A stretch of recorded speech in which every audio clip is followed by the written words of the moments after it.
গণতন্ত্রের জন্য, একটি সুষ্ঠু নির্বাচনের জন্য, একটি শান্তিপূর্ণ নির্বাচনের জন্য, একটি নিরপেক্ষ নির্বাচনের জন্য, দেশের মানুষের অধিকার আদায়ের জন্য উনি বলেছিলেন, বিদেশে আমার কোনো ঠিকানা নেই, আমার ঠিকানা বাংলাদেশে।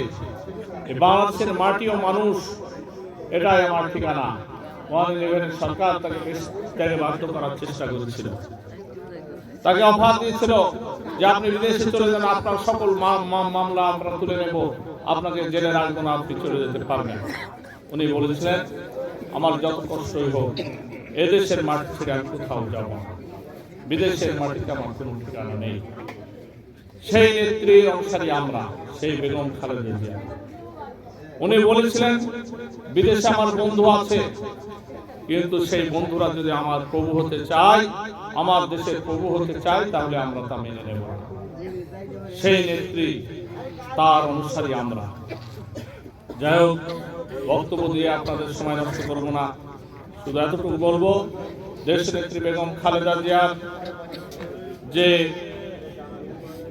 অসমাপ্ত কাজ, বাংলাদেশ একটি স্বাধীন সার্বভৌম গণতান্ত্রিক রাষ্ট্র হিসেবে বিশ্বের মানচিত্রে নিজে মাথা উঁচু করে দাঁড়াবে।